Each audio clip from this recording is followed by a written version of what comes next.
Hello everyone. Today I'm going to be reviewing another lame-ish game for the Nintendo 64, The Legend of Zelda: Ocarina of Time. Now, basically, from what I know when this game came out, it was heralded as the best game ever. This was in 1998. It's been released 5 times. On the N64, twice on the GameCube, Virtual Console, and of course the 3DS version.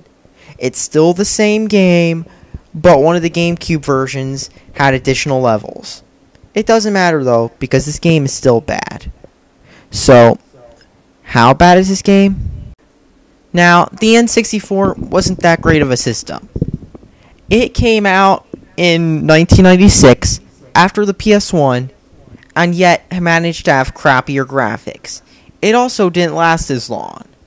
The graphics of N64 games are very distinct, involving models that look like they came straight out of Final Fantasy VII, low textures, all those blurry-ass textures, and, of course, frame rates that are extremely low. It also used cartridges. Why cartridges? Because it's Nintendo, and Nintendo loved to stay in the past. This would be a tradition that would carry on of Nintendo liking to stick in the past. From the GameCube, with its mini discs and lack of online, to the Wii, and of course, not only that console's horrible online, but the fact that the Wii was merely an overclocked GameCube. And from the looks of it, it looks to continue with the Wii U. But now let's talk about the actual game. The game came out in 1998, the same year Half-Life 1 and many other games did. This should give you a good indication of what the graphics were like at the time. Now keep in mind, the Dreamcast was going to come out a year later and outdo this game, even though the Dreamcast's graphics weren't that great. So let's start off with the gameplay. So the first thing you'll notice when you start the game, everything is so low resolution, and the frame rate sucks balls too.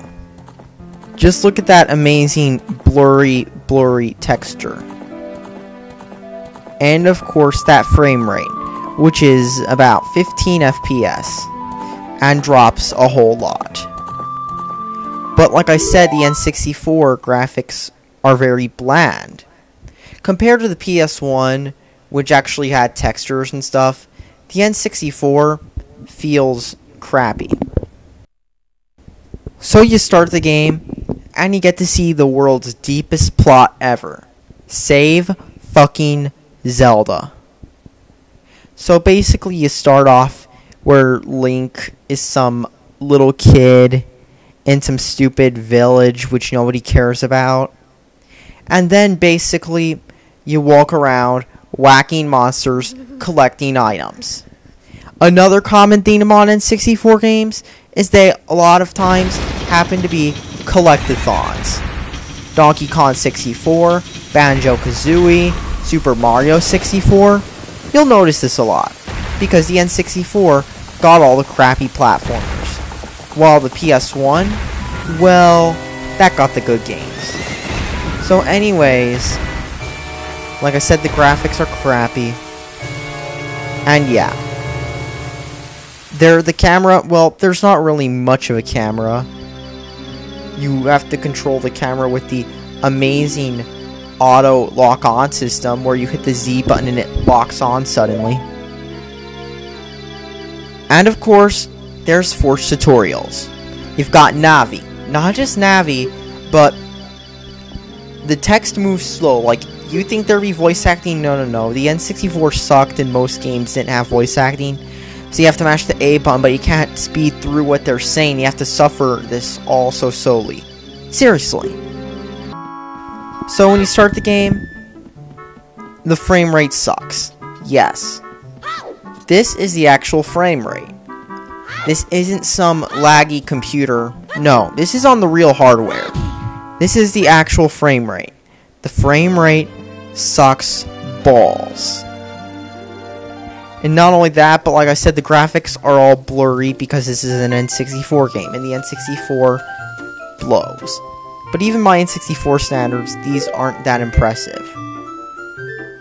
I mean, seriously? Just look at all that blurry ass puke. That's the actual graphics. And yeah, basically you walk around collecting rupees and shit. It's not fun at all.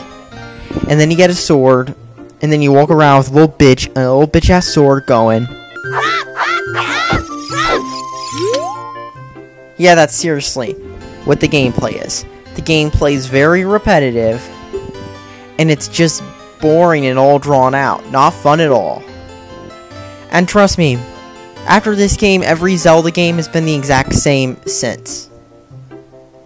Because, you know, it's Nintendo, and they're the only company that can get away with, in the gaming community, milk and milk. And it doesn't help the animations are awful. I mean, come on. Not only is the whole thing slow, but you'll see crap like this. What the heck is that kid doing? Is he having sex with the rock? What the fuck? He's like, what is he doing? He's like, it's like he's pushing in. I'm not this is really in the game. This isn't a mod. This is the actual stuff. What the hell? And what the heck is the kid there doing? Is he masturbating in the grass? Just no.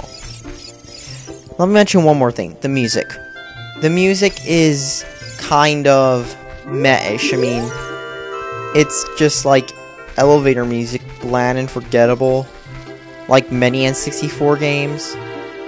All in all, final verdict, don't buy this game. Not on the N64, not on the Wii, not on the 3DS, not on the 3 million releases. Don't buy this game, save your money. I bought this game for $3 at the thrift store earlier, a few years ago. It was a ripoff. Don't buy it, save your money. Thanks for watching, subscribe for more.